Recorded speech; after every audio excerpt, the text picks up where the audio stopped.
Kisah ini diceritakan oleh Dr. Abdurrahman As-Sumaid dalam talk show-nya di TV Al-Maj Al-Fadohiyah. Sebuah kisah seorang sultan yang kuat dari negeri Chad. Dr. Abdurrahman berkata, Sultan ini sangat membenci Arab, juga Muslimin. Orang-orang Islam di sana menjauhinya karena takut disiksa olehnya dan sering terdengar pembunuhan-pembunuhan Muslimin karena kekejamannya. Maka kami datang ke sana dan membagikan makanan berbuka puasa Ramadan untuk orang-orang Muslim. Dan kabar itu cepat datang padanya. Ia bertanya-tanya, mengapa mereka membagikan makanan?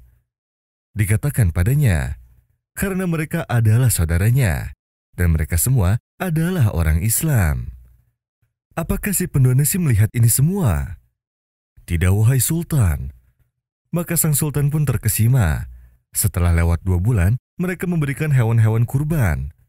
Sultan bertanya lagi dengan pertanyaannya yang sama, dan dijawab dengan jawaban yang sama pula.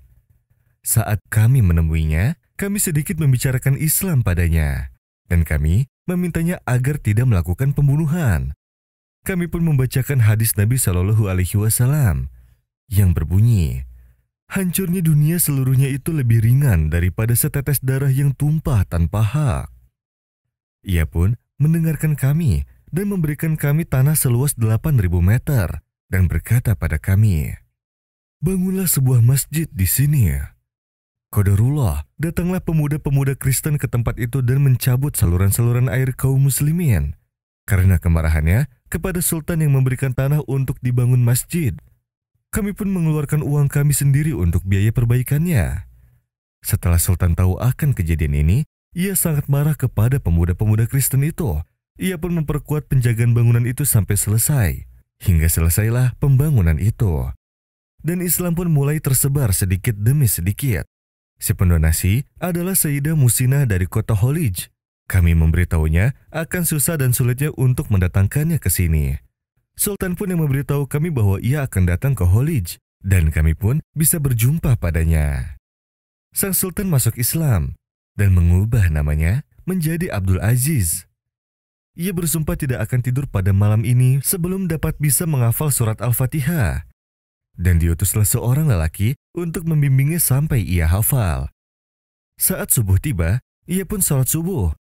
Kemudian ia berkata, aku tidak akan tidur malam ini sebelum menghafal surat Al-Ikhlas. Ia pun dapat menghafalnya. Keesokan harinya, ia berangkat pergi umroh dan bertemu para tokoh Saudi. Ia pun sangat senang. Ia pulang ke negerinya dengan sukacita. Semua orang menyambutnya dengan gembira. Banyak orang berdatangan kepadanya walau dari jauh. Ia dapat mengislamkan beberapa ribu orang. 8 diantaranya adalah para sultan. Dan setiap sultan mengislamkan sekurang-kurangnya 200 orang. يا أيها الذين آمنوا اركعوا واسجدوا واعبدوا ربكم وافعلوا الخير لعلكم تفلحون وجاهدوا في الله حق جهاده هو اجتباكم وما جعل عليكم في الدين من حرج ملة أبيكم إبراهيم هو سماكم المسلمين من قبل وفي هذا ليكون الرسول شهيدا عليكم وتكونوا شهداء على الناس فأقيموا الصلاة وآتوا الزكاة واعتصموا بالله هو مولاكم فنعم المولى ونعم النصير.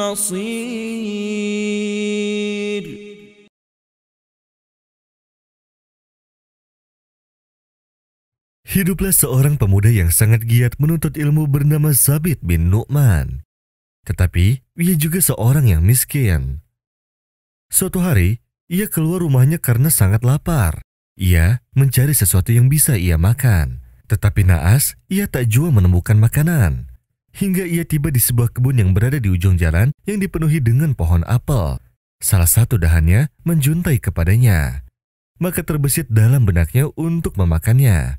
Ia pun mengulurkan tangannya ke apel itu, lalu memakannya setengah. Lalu ia pun minum dari air sungai yang berada di sebelah kebun. Lalu ia tersadar akan kelalaiannya karena rasa laparnya. Seraya berkata, "Celaka kamu Ibnu Nu'man, bagaimana mungkin kamu dapat memakan apel tanpa meminta izin?" Ia pun bersumpah akan mendatangi rumah si pemilik kebun tersebut dan meminta keikhlasannya. Ia menanyai orang-orang hingga tibalah ia di rumah si pemilik kebun tersebut. Ia mengetuk pintu, lalu sang pemilik kebun pun keluar dan bertanya padanya akan kedatangannya tersebut. Kemudian Sabit berkata, "Baru saja aku memasuki kebunmu dan aku mengambil apel ini, lalu aku makan setengahnya. Lalu aku tersadar bahwa apel ini bukan milikku, maka aku meminta keikhlasan darimu dan memaafkanku atas kelalaianku ini." "Demi Allah, aku tidak sudi selamanya. Bahkan aku akan menuntutmu di akhirat kelak," jawab si pemilik. Pemuda itu seketika menangis. Ia terus berusaha agar si pemilik memaafkannya, tetapi si pemilik justru bertambah marah hingga dia meninggalkannya dan pergi begitu saja. Sedang si pemuda terus mengejarnya hingga ia masuk ke dalam rumahnya. Si pemuda pun terus menunggu si pemilik keluar. Hingga tibalah waktu asar. Saat si pemilik keluar, ia mendapati bahwa pemuda itu masih terus menangis sampai air matanya membasahi janggutnya. Seraya berkata, "Wahai Tuan, aku bersedia untuk bekerja menjadi petani di kebun ini tanpa digaji, meskipun selama hidupku ini, dengan syarat engkau mau memaafkanku." "Wahai pemuda, aku akan memaafkanmu dengan satu syarat, yaitu kamu bersedia untuk menikahi putriku," jawab si pemilik. Si pemuda pun terdiam. Ia terheran lalu berkata, "Menikahi putrimu?" Kemudian pemilik kebun itu berkata, "Putriku buta, bisu, dan tuli. Sejak lama aku sudah mencarikannya suami, tetapi aku belum dapat menemui seseorang yang cocok dengannya, yang mampu menerimanya apa adanya." Si pemuda pun terdiam lagi. Lalu ia berpikir bagaimana ia dapat menikahi seorang wanita dengan keadaan yang seperti itu. Terlebih, ia masih dalam usia muda. Bagaimana istrinya nanti akan bersamanya? Sabit bin Nu'man pun berpikir keras. Lalu ia berpikir bahwa musibah ini masih lebih ringan daripada musibah yang akan ia dapatkan kelak di akhirat. Lalu ia pun berkata, "Baik, aku terima tawaran itu. Aku berdoa kepada Allah Subhanahu wa Ta'ala agar selalu melindungi kami." Pemilik kebun itu pun berkata, "Baik, kutunggu kedatanganmu hari Kamis untuk acara walimahnya dan aku yang akan menanggung semuanya." Hari Kamis pun tiba dan datanglah si pemuda dengan perasaan yang sedih. Dia bertanya-tanya, "Bagaimana bisa aku menikahi seorang wanita yang buta, bisu, lagi tuli?" Ia pun bertawakal kepada Allah, seraya berkata, "La haula wala quwata illa billah." Saat acara selesai, si pemilik pun mempersilahkan si pemuda itu untuk memasuki kamar putrinya. Ia pun sampai memegang tangan si pemuda tersebut dan membawanya hingga duduk di dalam kamar putrinya. Saat mereka membuka pintu, terlihatlah seorang wanita muda di dalamnya dan berkata kepada si pemuda, "Assalamualaikum." Sabit pun terdiam sejenak, seakan-akan bidadari langit turun di depan matanya. Ia tidak bisa membenarkan apa yang ada di pikirannya. Mengapa ayahnya berkata seperti itu? Si wanita pun mengetahui apa yang sedang dipikirkan sang pemuda. Lalu ia menghampirinya dan menjabat tangannya. Lalu ia mencium tangannya. Kemudian wanita itu berkata kepadanya tentang apa yang pernah ayahnya katakan. "Benar aku buta, karena aku tidak pernah melihat apa yang diharamkan Allah. Benar aku tuli, karena aku tidak mendengar apa yang diharamkan Allah. Benar aku bisu, karena aku tidak pernah mengatakan apa yang diharamkan Allah. Aku putri ayahku satu-satunya, dan ia tidak mau menikahiku kecuali dengan seseorang yang sangat bertakwa, yang berilmu dan juga soleh.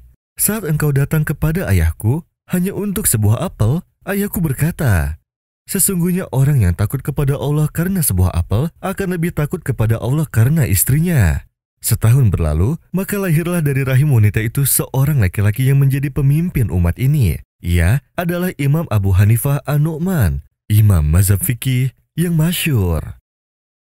وَمَنْ يَتَّقِ اللَّهَ يَجْعَلْ لَهُ مَخْرَجًا وَيَرْزُقْهُ مِنْ حَيْثُ لَا يَحْتَسِبُ ومن يتوكل على الله فهو حسبه إن الله بالغ أمره قد جعل الله لكل شيء قدرا